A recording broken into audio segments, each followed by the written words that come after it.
Bismillahirrahmanirrahim. Assalamualaikum warahmatullahi wabarakatuh. Alhamdulillahi rabbil alamin. Wassalatu wassalamu ala ashrafil mursalin sayyidina wa maulana Muhammadin sallallahu alaihi wa ala alihi wa sahbihi ajma'in. Subhanaka la ilma lana illa ma 'allamtana innaka antal alimul hakim. Wa qur rabbi zidni ilma.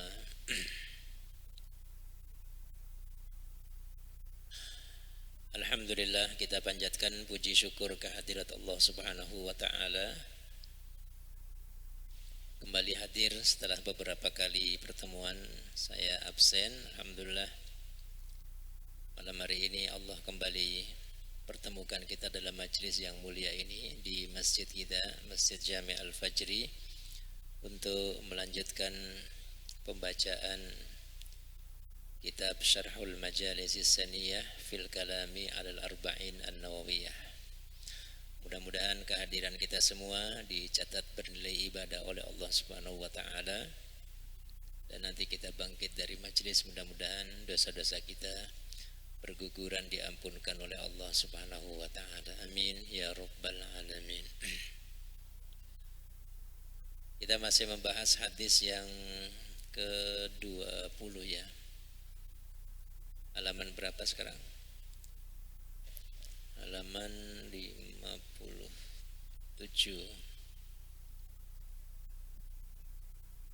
Baris 9 dari atas. 1, 2, 3, 9. Oh ya, qauluhu itu ya. Ketemu Bu? Baik. Baik, kita baca hadisnya, matan hadisnya terlebih dahulu. Bismillahirrahmanirrahim. An Abi Mas'udin Uqbah bin Amru al-Ansari al-Badri radhiyallahu anhu qala qala Rasulullah sallallahu alaihi wasallam,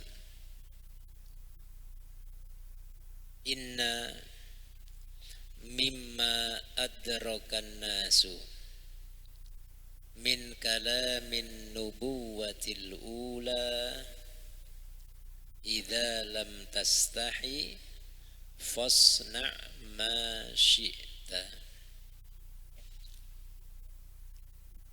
Dari Abu Mas'ud Uqbah bin Amru al-Ansari al-Badri, mudah-mudahan Allah meridhoinya, ia berkata, adalah Rasulullah sallallahu alaihi wasallam bersabda,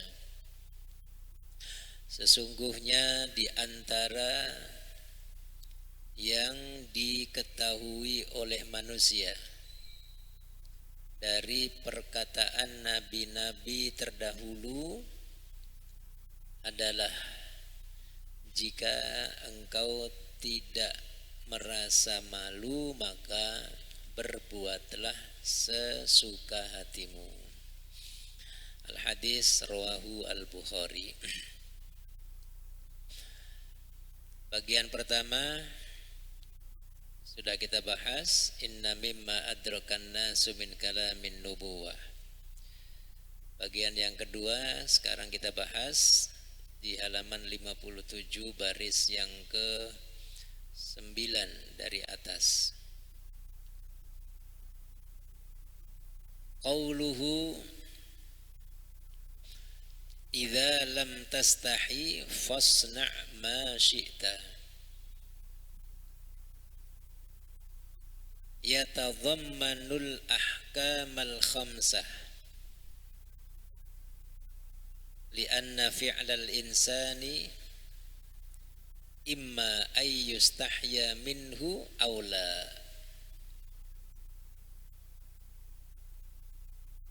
Fal awwal al haram wal makruh, wal thani al wajibu wal mandubu wal mubah.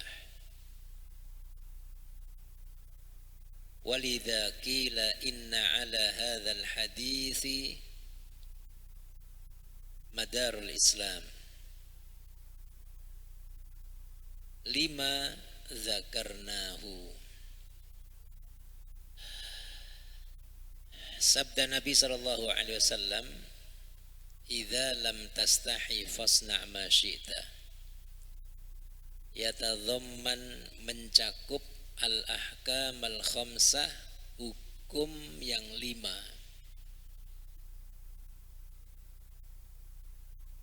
Kenapa? Karena fi'lul insan, perbuatan manusia, imma ayyustahya minhu aula. Perbuatan manusia itu antara dua. Perbuatan yang membuat malu atau tidak. Fal awal, kalau perbuatan itu bikin malu, ya malu karena maksudnya perbuatan itu tidak baik, maka hukum perbuatan itu al-haramu, antara haram, wal makruh, atau apa?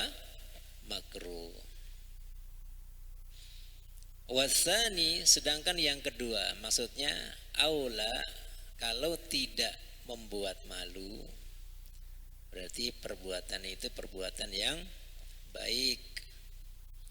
Maka perbuatan ini hukumnya antara 3, wajib, mandub, atau mubah.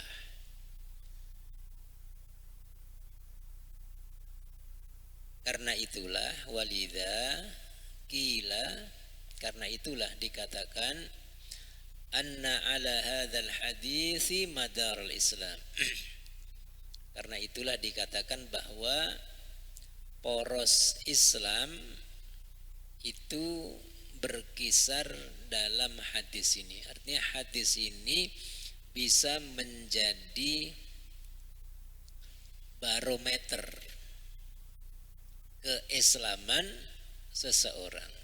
Artinya keislaman kita itu bisa diukur dari sifat apa? Malu. Jadi malu ini barometer keislaman. Masalah di dalam kitab kita ini Syarahul Majalis, ya, syarahnya bagus ya. Jadi ada hal-hal yang terkait dengan pembahasan hadis beliau sebutkan.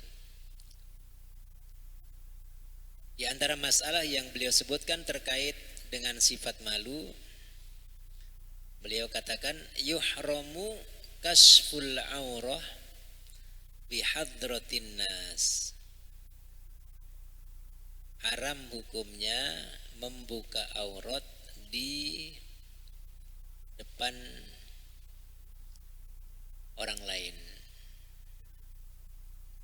Haram hukumnya membuka aurat di depan orang lain.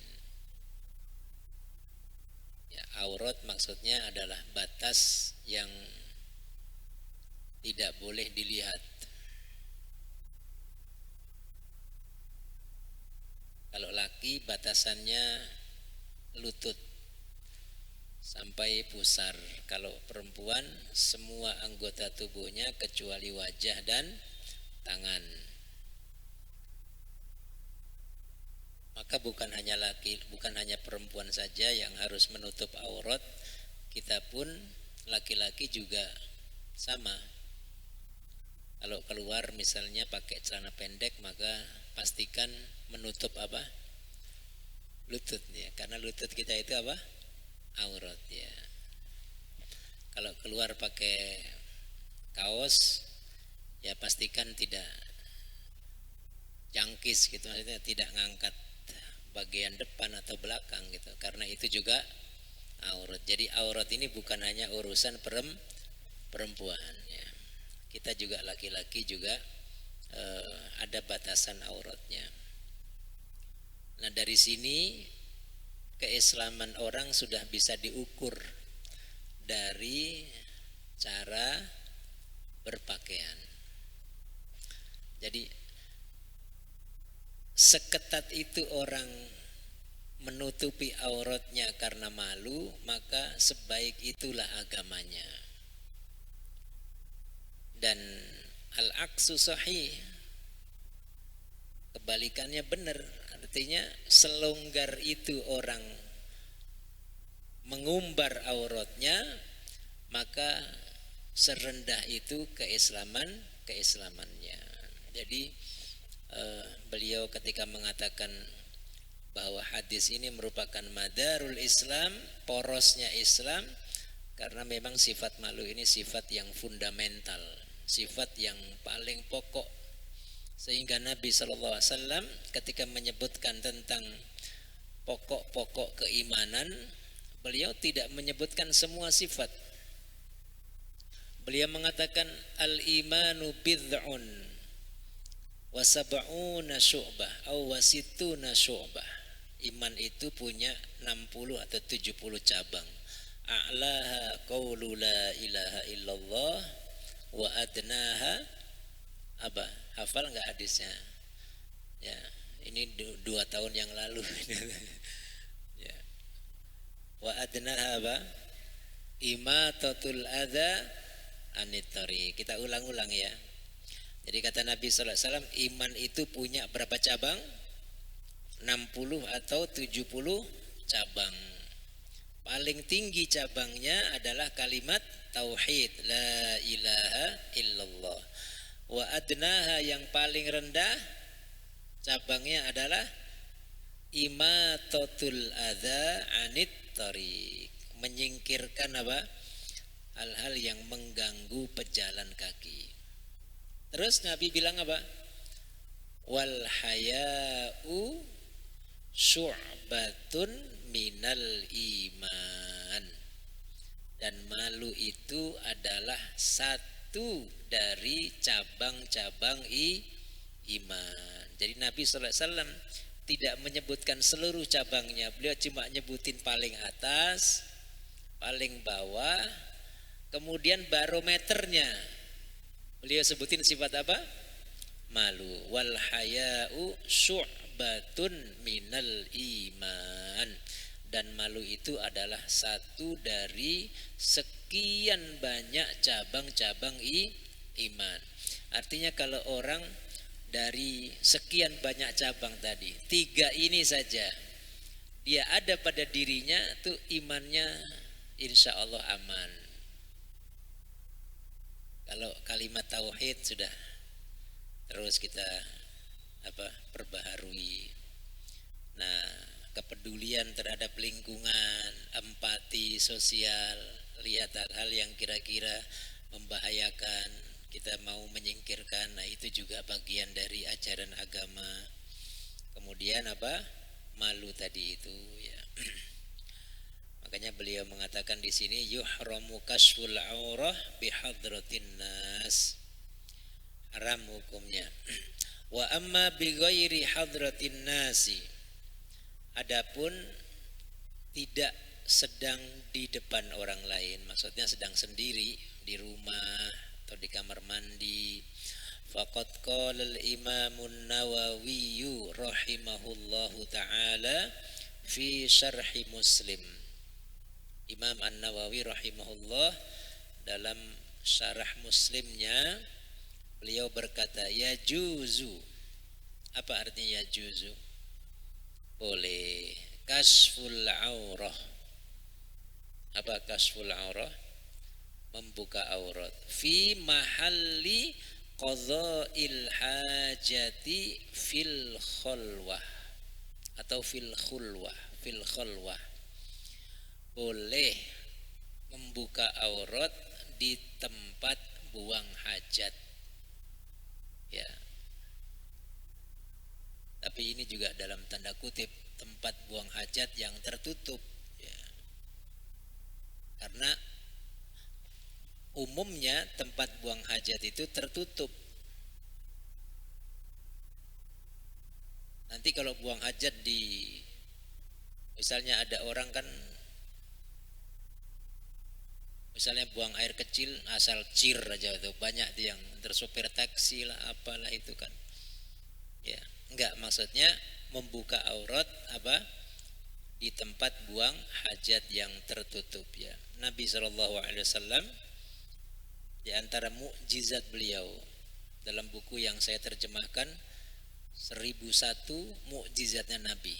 Ada buku 1001 mukjizatnya Nabi. Itu Nabi SAW kalau buang hajat itu beliau karena di padang pasir gitu ya, beliau panggil pohon. Pohon dipanggil sama beliau, maka pohon itu bergerak, dan itu adalah kesaksian sahabat yang melihat pohon itu bergerak lalu menutupi Nabi Shallallahu Alaihi Wasallam.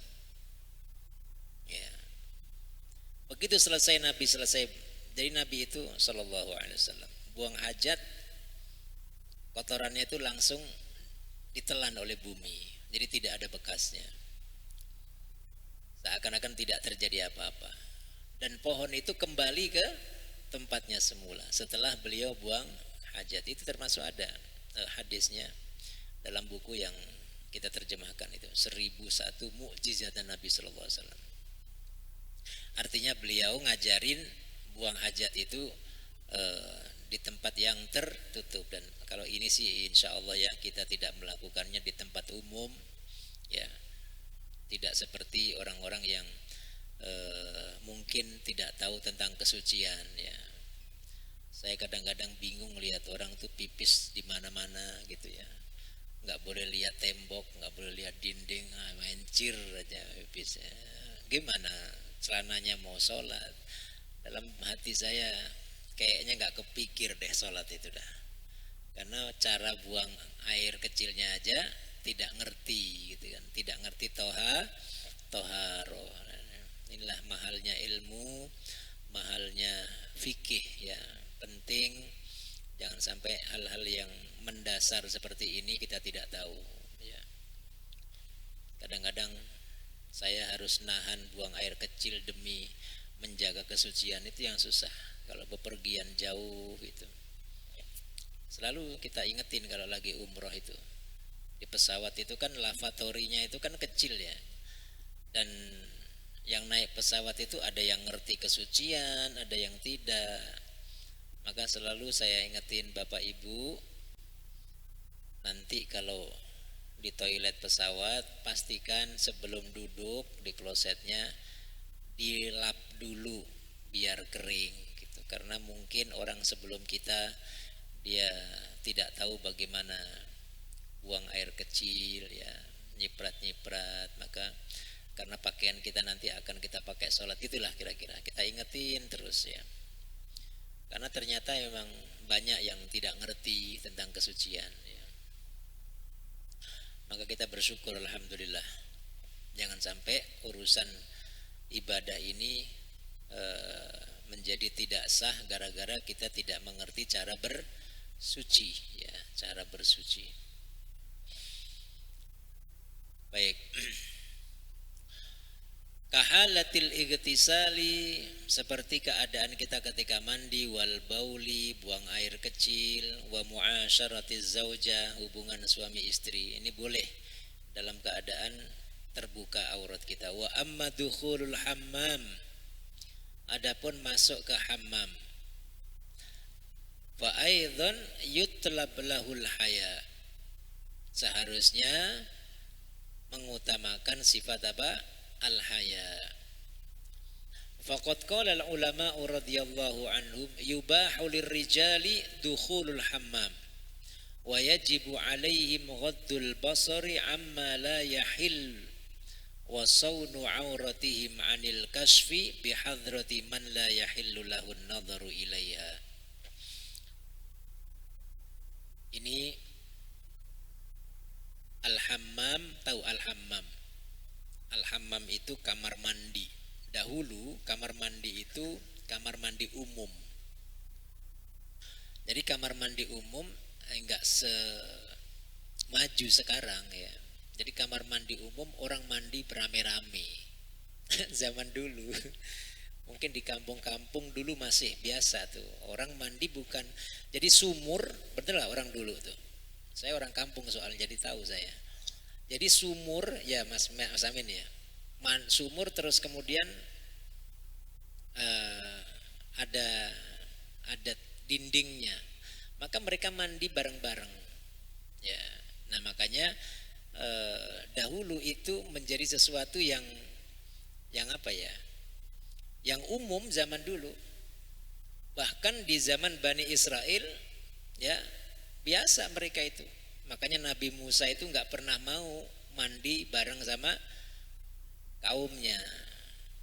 Begitu Nabi Musa nggak mau, diledek sama kaumnya. Ya pasti ada tompelnya ya katanya. Kurang ajar. Ya itu kan. Makanya ada ayat yang berbunyi, ya ayyuhalladzina amanu, wahai orang yang beriman, jangan kalian apa namanya? Kalladzi adzau Musa fabarra'ahu Allahu mimma qalu. Ya, jangan menyakiti Nabi seperti kaumnya Nabi Musa menyakitimu Musa, menuduh Musa ada cacat karena dia nggak pernah mau mandi bareng sama Bani Israel di kali dulu. Ya. Tetapi hal ini semua sudah tidak terjadi. Tidak ada orang mandi bareng ya. Wa qad ruya anna ar-rijala idza dakhala al-hammam, hammam ini pakai tasdid, hammam. Kalau tidak pakai tasdid, hamam. Artinya apa? Hamam. Burung dara, ya, hamam, burung dara. Hammam artinya kamar mandi. Wa qad ruya anna ar-rijala idza dakhala al-hammama 'ariyan la'anahu malaka. Jadi boleh mandi bareng tapi tetap pakai pakaian yang menutup ya, menutup apa? Auratnya. Tetapi jika mandi bareng-bareng terus tidak menutup auratnya, maka ada riwayat menyebutkan la'anahu malaka, kedua malaikatnya yaitu malaikat Raqib dan Atid yang bertugas mencatat amalnya akan melaknatnya. Seperti yang diriwayatkan oleh Al-Qurtubi fi tafsirihi, rawahul Qurtubi fi tafsirihi 'inda qaulihi ta'ala, seperti diriwayatkan oleh Imam Al-Qurtubi dalam tafsirnya ketika menafsirkan firman Allah Subhanahu wa taala, kiraman katibin, terus ya'lamuna ma taf'alun. Kiraman katibin maksudnya adalah malaikat-malaikat yang bertugas mencatat amal perbuatan kita. Ya'lamuna, mereka tahu, ma taf'alun, apa yang kalian kerjakan. Salah satu tafsirnya adalah seperti disebutkan oleh Imam Al-Qurtubi bahwa malaikat ini akan melaknat orang yang membuka auratnya ketika mandi bareng-bareng ya. Warawiyal Hakim an Jabir anna Nabiyya sallallahu alaihi wasallam qala. Kita baca agak cepat ya. Al-Hakim meriwayatkan dari sahabat Jabir bin Abdullah bahwa Nabi SAW bersabda, haramun 'alal rijali dukhulul hammami illa bimi'zar. Haram hukumnya laki-laki masuk kamar mandi, maksudnya masuk ruangan di mana orang mandi bareng-bareng kecuali pakai penutup mi'zar, pakai apa? Sarung. Wa amman nisa'u fayukrah lahunna bila udhr. Sama begitu juga perempuan. Li khabari ma min imra'atin takhla'u thiyabaha. Tidaklah seorang perempuan membuka pakaiannya fi ghairi baitiha, di luar rumahnya, illa hatakat ma bainaha wa bainallahi ta'ala. Kecuali dia telah merobek apa? Sitar. Ya, tirai yang menutup dirinya, antara dirinya dengan Allah Subhanahu wa taala. Jadi Allah tutupin perempuan dengan mewajibkan supaya dia memakai baju dan menutup auratnya. Ya ayyuhan nabi qul li azwajika wa banatika wa nisa'il mu'minina yudnina 'alaihinna min jalabibihinna dzalika adna ayyurafna fala yu'dzain. Itu perintah Allah Subhanahu wa taala kepada kaum perempuan muslimah menutup aurat, dan itu adalah tirai atau sater ya yang diterapkan oleh Allah untuk menutupi kaum perempuan dan memuliakan mereka. Hadis rawahu Tirmidzi wa hassanahu, diriwayatkan oleh Imam Tirmidzi dan menurut beliau statusnya hasan. Wali anna amrahunna mabniyun 'alal mubalaghati fis satr, karena memang perempuan itu pada dasarnya mubalaghah fis satr. Mereka itu diperintahkan untuk benar-benar menutup dirinya, menutup auratnya. Walima fi khurujihinna wajtima'ihinna minal fitnati wasyarr, disebabkan karena keluarnya mereka kemudian bercampur laki perempuan tanpa batas akan menimbulkan fitnah dan keburukan ya. Fa'alaikum ya ikhwani bil haya'i walzamu al adaba tablughul araba.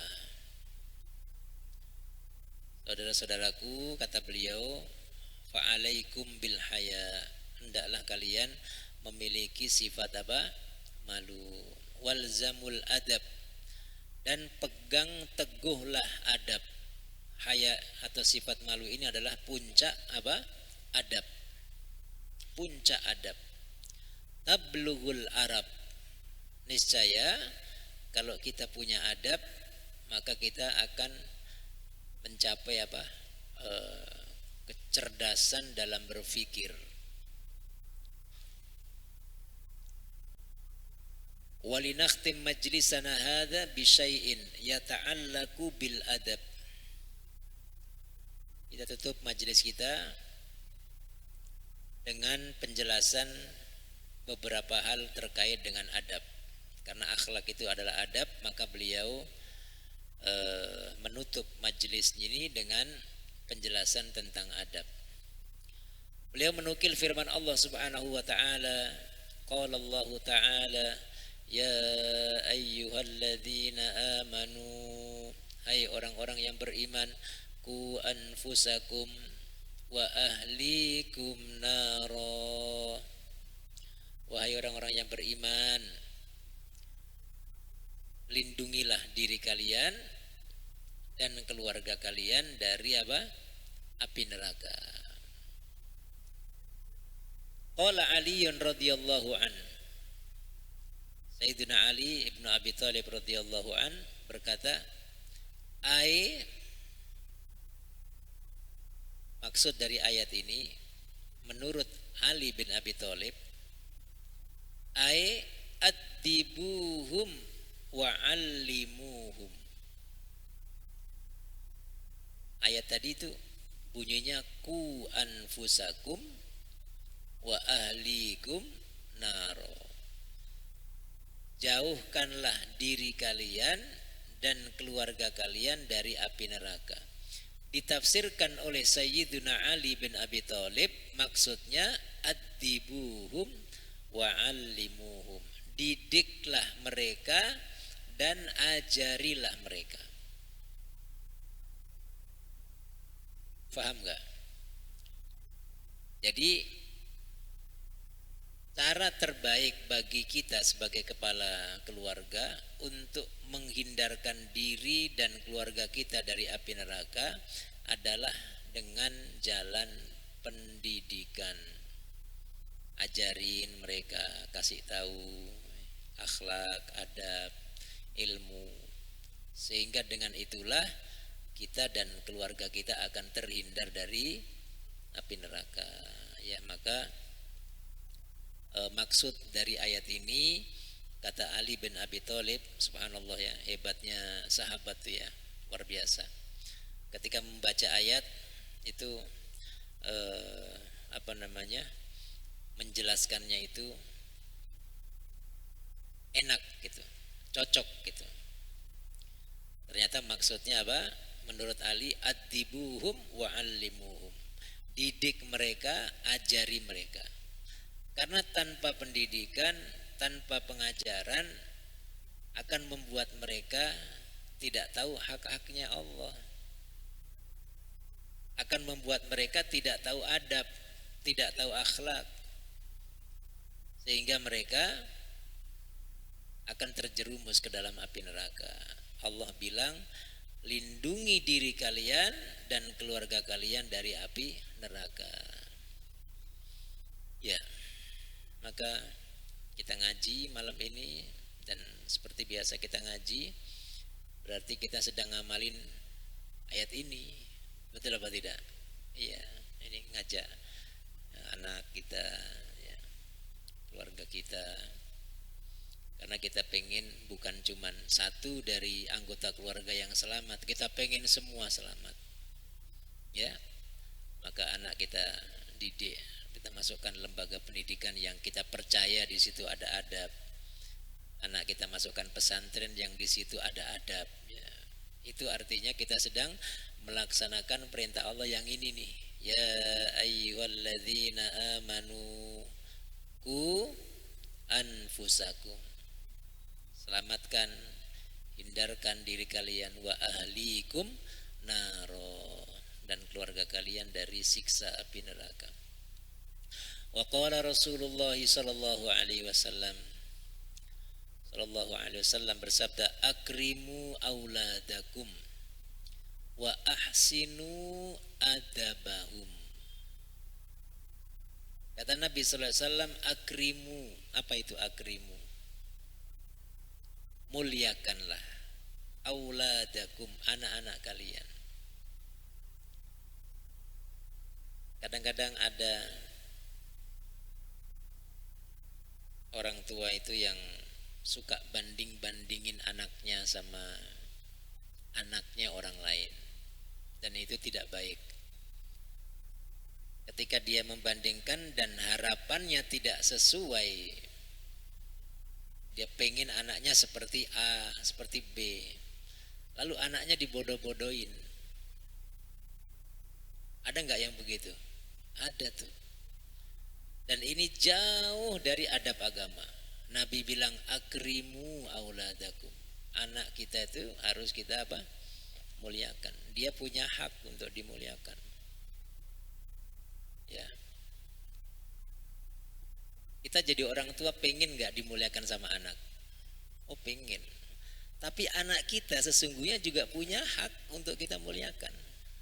Nggak boleh dia kita sudutkan, nggak boleh dia kita rendahkan. Itu ajaran Nabi kita sallallahu alaihi wasallam. Ya namanya anak kecil wajar dia gini, tapi kemudian mengatakan hal-hal yang akhirnya mengecilkan dirinya, membuat dia jadi kecewa sama kita orang tuanya, itu benar-benar jauh dari tuntunan agama kita. Makanya Nabi sallallahu alaihi wasallam pernah, ketika ada seorang ibu gendong anaknya, terus ibu ini pengen supaya anaknya menyentuh kulitnya Nabi sallallahu alaihi wasallam. Jadi anaknya dikasih ke Rasulullah biar apa? Digendong sama Rasulullah. Ya, kayak kita sekarang misalnya ada kiai, ada habib, kita pengen anak kita bertabaruk gitu kira-kira. Dan dulu para sahabat ngerti betul tuh, anaknya pokoknya lahir langsung dibawa kemana? Ke Rasulullah, biar di apa namanya, dikasih kurma ludahnya Nabi gitu. Tiba-tiba ketika si anak kecil ini, bayi ini digendong sama Nabi, kencing dia. Kencing. Ya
pahalanya besar. Sedekah itu tudfi'u ghadabar Rabb. Sedekah itu bisa memadamkan murkanya Allah. Tapi kata Nabi sallallahu alaihi wasallam, laki-laki atau seorang ayah yang mendidik anaknya dengan pendidikan yang baik itu jauh lebih baik dari seseorang yang bersedekah dengan satu sok to'am.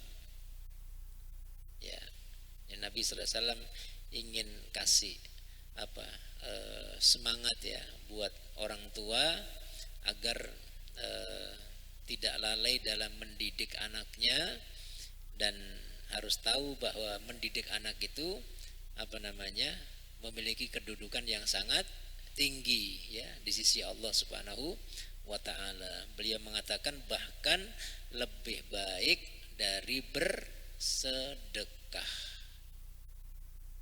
Ya, lebih baik dari bersedekah. Faja'ala ta'dibal ibni a'la minas sadaqah. Beliau menjadikan pendidikan terhadap anak itu lebih tinggi ya kedudukannya ketimbang sedekah. Hakahu Ibnu Abi Jamrah fi Syarahil Bukhari.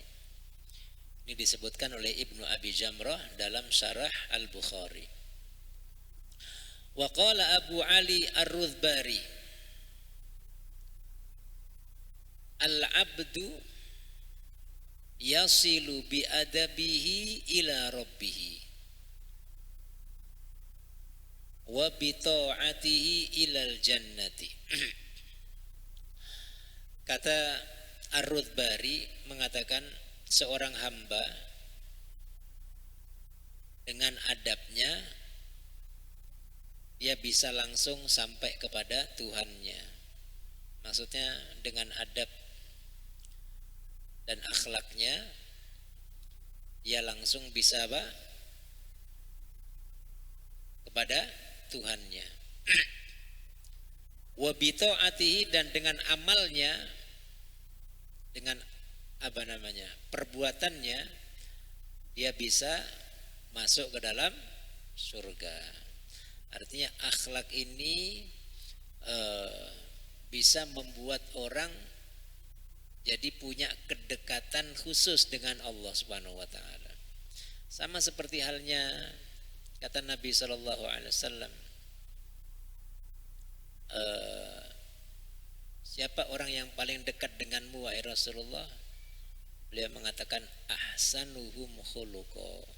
Yang paling dekat denganku nanti adalah yang paling baik akhlaknya. Ya, ketika ada perempuan yang menikah berulang kali dan suaminya meninggal, dia nanya sama Rasulullah, wahai Rasulullah, nanti di surga siapa yang bakal jadi suamiku? Karena perempuan tidak berlaku atasnya poliandri, tidak berlaku suami ganda, suaminya ya satu. Maka dia bertanya, dari sekian laki-laki yang pernah saya nikahi dan meninggal, nanti di surga siapa yang bakal jadi suamiku wahai Rasulullah? Kata Nabi sallallahu alaihi wasallam, yang paling baik akhlaknya di antara mereka menurutmu. A, B, C, D, E misalnya. Dari 5 laki-laki itu yang paling baik akhlaknya menurutmu di dunia, itulah nanti yang bakal jadi suamimu di surga. Lagi-lagi akhlak ini yang membuat kita dekat ya dengan manusia, dekat dengan Rasulullah, dan dekat dengan Allah Subhanahu wa taala. Wa qala Sirri As-Saqati radhiyallahu anhu, shallaitu lailatan minal layali. Sirri As-Saqati bercerita, satu ketika saya sholat tahajud, sholat malam. Selesai sholat malam, dia bercerita, famadattu rijli fil mihrab. Selesai sholat mungkin capek, kita juga sering ini. Habis itu selonjor. Jadi habis sholat terus apa? selonjor. Ya kan kita selalu begitu ya. Selonjor. Selonjor. Tapi beliau ini selonjor di mihrab. Mihrab ini. Jadi habis sholat terus selonjor. Beliau cerita, "Shallaitu lailatan minal layali famadattu rijli fil mihrab." Di keheningan malam dia sholat di mihrabnya. Selesai sholat capek dia selonjor. Fanuditu fi sirri hakadha tujalisul muluk. Tiba-tiba saya dengar ada suara negur saya. Dia bilang apa? Hakadha tujalisul muluk. Emang begitu kalau ente duduk di depan raja? Apakah engkau berani duduk di depan raja selonjor? Nah, ya, zaman dulu raja itu ya sampai sekarang. Ya. Di depan presiden lah misalnya selonjor gitu kan. Ya, kan enggak berani. Kenapa engkau lakukan itu di depan Allah? Allah Subhanahu ya. Kalau orang begitu tinggi makomnya itu hal-hal yang mungkin bagi kita ini bukan suatu kesalahan ya, tapi ditegur ya, masya Allah, masya Allah. Hal-hal yang kalau menurut kita apaan sih gitu ya, tapi itu bagi orang yang alim, orang yang abid itu sesuatu yang tidak sepatutnya. Fakultu la wa izzatak wa izzatika la madatu rijli abada. Maka begitu ditegur, Siri As-Sakati langsung berkata, enggak, bukan begini saya kalau duduk di depan raja. Dan saya bersumpah katanya, wa izzatik, demi keagunganmu ya Allah, la madatu rijli abada. Setelah ini saya tidak akan pernah selonjor selama-lamanya. Masya Allah ya, hebat. Kalau kita mah selonjor aja ya, ya. Tapi ini adab ya, Masya Allah. Wa qala ba'dul arifina, sebagian arifin, madattu rijli fil haram. Nah ini lagi di Masjidil Haram, mungkin lagi di depan Ka'bah, lihat Ka'bah gitu. Faqalat jariyatun, dia duduk di haram tapi selonjor gitu. Emang paling enak selonjor itu kan. Selonjor gitu. Ya kan kalau nekuk begini kan ya mungkin capek gitu kan selonjor. Faqalat jariyatun la tujalisuhu illa bil adab. Tiba-tiba ada anak kecil perempuan, anak kecil. Dia lihat ini kiai selonjor di Masjidil Haram, ditegur sama dia. Kata dia, la tujalisuhu illa bil adab. Yombok jangan begitulah. Di rumahnya siapa? Susah ini. Ya. Ka'bah itu kan Baitullah ya, berarti kalau masjid rumahnya Allah. Pantaskah engkau di rumahnya Allah duduk dengan cara seperti itu? Anak kecil ngingetin. Saya dulu pernah waktu di Mesir, kuku saya agak panjang. Pernah saya agak panjang gitu. Saya mau berangkat kuliah, saya nunggu bus. Tiba-tiba ada anak kecil Mesir, laki-laki kecil-kecil, berapa anak SD mungkin segede Samil itu. Dia bilang banat katanya. Saya diledekin, cewek katanya. Astagfirullah. Sejak itu saya nggak pernah manjangin kuku. Jadi laki-laki kukunya panjang itu aib, dan itu anak kecil itu. Artinya mereka sudah terdidik dari kecil. Ya.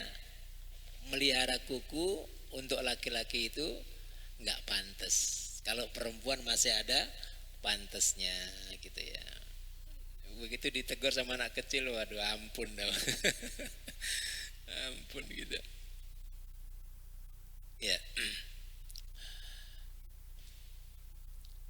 Faqala jariyatun la tujalisu illa bil adab wa illa fayamhuka min diwanil muqarrabin.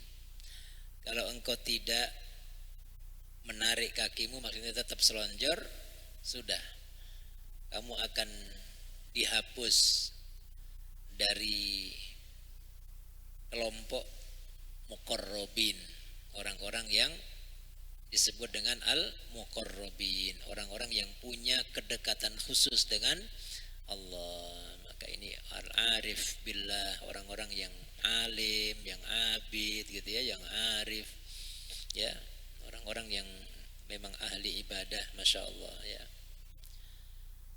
Wa qala ba'duhum tarkul adab mujibun litard faman asa'a adabuhu 'alal bisat turida ilal bab. Sebagian ulama berkata tidak beradab mujibun litard, pantas diusir. Orang yang enggak beradab pantas diusir. Faman asa'a adabuhu 'alal bisat turida ilal bab. Siapa yang adabnya di ruangan tidak baik, maka dia akan diusir ke pintu, keluar. Waman asa'a adabuhu 'alal bab turida ila siyasatid dawab. Dan barang siapa yang buruk adabnya di pintu, maka dia akan diusir dan diperlakukan seperti apa? Dawab, seperti binatang. Wa qala ba'duhum man ta'addaba bi adabis salihin saluha li bisatil mahabbah wa man ta'addaba bi adabis siddiqin saluha li bisatil musyahadah. Sebagian mereka berkata, barang siapa yang beradab seperti adabnya orang-orang yang soleh,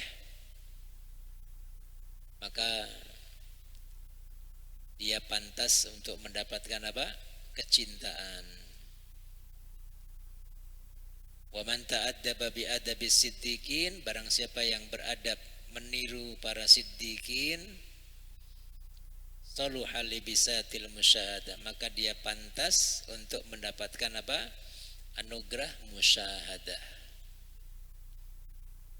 Musyahadah artinya orang yang diberikan karamah, melihat apa yang tidak dilihat oleh orang lain, mengerti apa yang tidak dimengerti orang lain. Itu semua diantara penyebabnya adalah karena tingginya apa? Adab ya. Wa qala Abu Yazid Al-Bustami radhiyallahu an. Abu Yazid Al-Bustami ini masyhur ya, seorang sufi yang sangat masyhur. Beliau mengatakan wusifali abidun. Satu ketika ada orang bercerita kepada saya tentang seorang abid. Jadi misalnya dia tinggal di suatu tempat, terus dengar di satu kampung ada seorang yang dikenal ahli ibadah, abid. Faqasadtu ziyaratahu, maka aku pun berniat untuk mengunjunginya karena dengar bahwa ada orang yang ahli ibadah. Abu Yazid Al-Bustami dengar ada orang yang ahli ibadah, maka dia berniat mau apa? Datang berkunjung kepadanya. Faraaituhu qad basaqa ila jihatil qiblah. Begitu saya datang, saya lihat orang ini meludah ke arah kiblat. Meludah ke arah kiblat. Mana kiblat? Arah kiblat. Ke sana. Jadi dia sedang menghadap ke sana terus ngeludah. Dilihat sama Abu Yazid Al-Bustami. Tadinya dia mau datang untuk sowan gitu ya, untuk menimba ilmu atau mencari keberkahan. Sampai di tempat lihat sang abid ini ternyata pas lagi meludah ke arah kiblat. Maka apa sikap Abu Yazid? Faraja'tu an ziyaratihi. Begitu tahu dia ngeludah ke arah kiblat, saya balik kanan katanya. Nggak jadi dia mau berguru. Ya, subhanallah, adabnya luar biasa ini. Meludah ke arah kiblat. Adab ini memang hari ini ya Allah, kalau di sekolah itu kan guru yang kejadian-kejadian sekarang yang tantangan berat bagi guru ya kan, mendidik dengan pendidikan yang agak keras sedikit nanti kena pasal. Jadi anak-anak sekarang jadi rada susah mendidiknya ya, maka hilanglah adab-adab yang diajarkan oleh ulama-ulama kita dulu ya. Bagaimana mungkin murid berani ngelawan guru ya. Bagaimana mungkin murid ngebully gurunya, itu kan nggak mungkin terjadi ya, nggak mungkin terjadi. Bagaimana orang-orang dulu memuliakan gurunya ya, bagaimana guru-guru mencintai muridnya gitu ya. Tapi sekarang adab-adab ini hilang ya, hilang. Maka hal-hal seperti ini rasanya kita baca itu kayak asing, betul apa tidak? Emang salahnya apa sih ngeludah ngadep ke barat gitu? Kayak asing, betul nggak? Karena kita nggak pernah, di zaman kita udah nggak peduli dengan yang begini, sehingga ketika kita baca cerita-cerita kayak begini tuh, apaan sih? Kita nggak pernah ngeludah kemana aja, betul? Iya kan ya, mau ke barat, mau nggak pernah nggak kan? Tapi ternyata itu adab gitu, ya, itu adab. Dan tidak mungkin ulama itu istilahnya menjadikan ini sebagai sesuatu yang dianggap adab tanpa rujukan, tanpa sanad, tanpa landasan. Pasti ada landasannya. Iya, makanya Abu Yazid Al-Bustami nggak jadi berguru karena gurunya ternyata adabnya kurang, pulang dia. Apa dia bilang? Faroja'tu an ziyaratihi, maka saya pun nggak jadi menemuinya. Li'annahu ghairu ma'munin ala adabin min adabis syariah. Karena menurut Abu Yazid ini orang adabnya, adab tentang syariat itu enggak terjaga, ghairu ma'mun, tidak apa? Terjaga, tidak bisa menjaga adab agama. Fa kaifa yakunu ma'munan 'alal asrar? Ya gimana mungkin dia bisa menjaga dirinya, menjaga adabnya? Ini kan di tempat umum, ya, di tempat umum nggak bisa menjaga adab, apalagi kalau sedang sendiri. Ya. Qala Rasulullah sallallahu alaihi wasallam. Nih lihat, ternyata ada dalilnya. Jadi Abu Yazid itu ada dalilnya. Rasulullah sallallahu alaihi wasallam bersabda, "Man tafala tijahal qiblah jaa yaumal qiyamah wa taflatuhu baina ainai." Siapa yang meludah ke arah kiblat, nanti pada hari kiamat ludahnya akan nempel di matanya. Pernah dengar hadis ini nggak? Baru dengar sekarang kan? Nah udah, jangan ludah ke arah kiblat ya. Adab itu, subhanallah. Allah ya. Ya. Jadi kita kalau dalam sholat boleh nggak ngeludah dalam sholat? Ini kita nggak bicara di luar sholat, dalam sholat.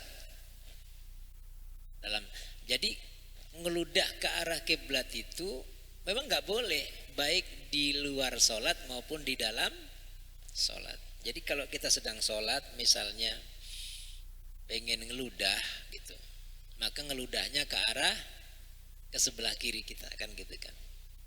Nggak boleh jus gitu, nggak boleh ya. Jadi kalau ngeludah ke sebelah kiri kita. Ini hadisnya ini. Hadis riwayat siapa? Abu Dawud.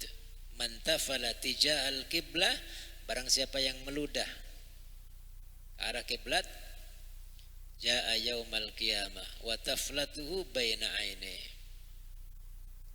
Dulu tidak ada karpet begini. Masjid itu masih tanah liat. Jadi mungkin zaman dulu itu dengan segala perilaku orang Arab zaman dulu, jus gitu. Mungkin kan? Maksudnya di masjid, sholat di tempat di masjid, ngeludahnya di tempat sujud, kan bisa jadi begitu. Nah itu yang diingetin sama Nabi, kalau mau ngeludah ke sebelah kiri. Ya, ludah itu najis atau tidak? Ludah, enggak kan? Enggak, tidak najis. Reak tidak najis, ingus tidak najis, tapi apaan? Ya, terkait dengan adab tadi. Makanya Nabi sallallahu alaihi wasallam mengatakan, siapa yang meludah buang ingus tidak ada kafarotnya kecuali dia harus menguburnya. Dulu orang Arab, dan sampai sekarang orang Arab itu saya kadang perhatikan kenapa hidungnya mancung-mancung gitu ya. Mungkin karena faktor lingkungan dan udara ya. Rata-rata orang yang tinggal di negara yang ada musim dinginnya itu casing badannya itu hidungnya mancung-mancung. Jadi itu kalau musim dingin itu dia itu bawa tisu, sholat tuh bawa tisu, sarung tangan, gitu. Itu biasa dalam sholat tuh, ingus gitu, termasukin ke kantong.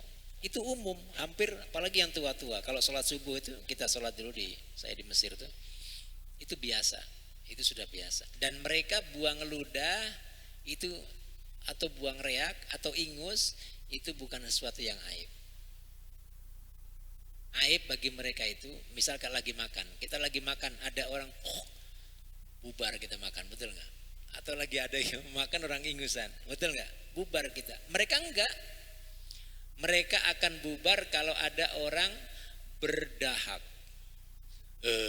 Itu. Udah berhenti makan mereka.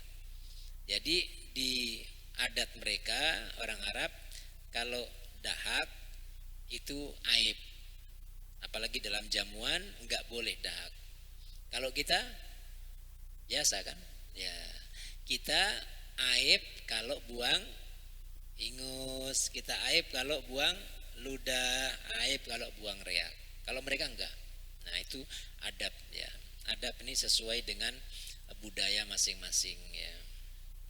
Tapi yang dikritik sama Nabi sallallahu alaihi wasallam ini meludah ke arah kiblat di mana orang sholat. Ya, ini zaman dulu. Kalau sekarang mah masjid nggak mungkin orang meludah di masjid. Ya. Baik, sampai sini saja ya. Insya Allah di pertemuan yang akan datang kita selesaikan ini. Ya, kita selesaikan syarah bagian terakhir dari hadis kita, hadis yang ke-20. Sementara kita cukupkan. Mudah-mudahan yang sedikit ini bermanfaat. Mudah-mudahan kita dan anak-anak kita semua terjaga akhlak kita, adab kita ya, dan menjadi muslim yang berakhlak mulia. Mudah-mudahan kelak dengan akhlak yang mulia kita semua dikumpulkan bersama Nabi kita Muhammad sallallahu alaihi wasallam. Mari kita tutup bersama majlis kita dengan baca doa kafaratul majlis. Subhanakallahumma wa bihamdika asyhadu an la ilaha illa anta astaghfiruka wa atubu ilaik. Walhamdulillahi rabbil alamin. Wallahu taala a'la wa alam. Wassalamualaikum warahmatullahi wabarakatuh. Waalaikumsalam.